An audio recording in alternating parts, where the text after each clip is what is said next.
Hello and welcome. Let's work through question 11 together. Remember the equation of a circle.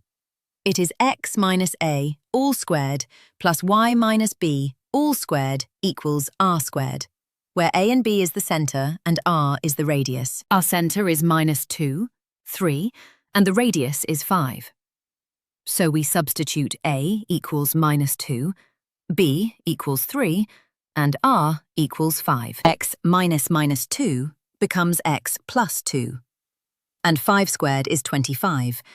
So the circle is x plus 2 all squared plus y minus 3 all squared equals 25. Now, the x-intercepts are the points where the circle crosses the x-axis. On the x-axis, y is 0.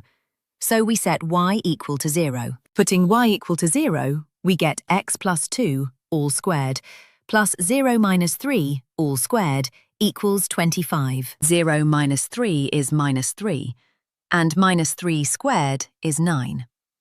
So x plus 2 squared plus 9 equals 25. Subtract 9 from both sides.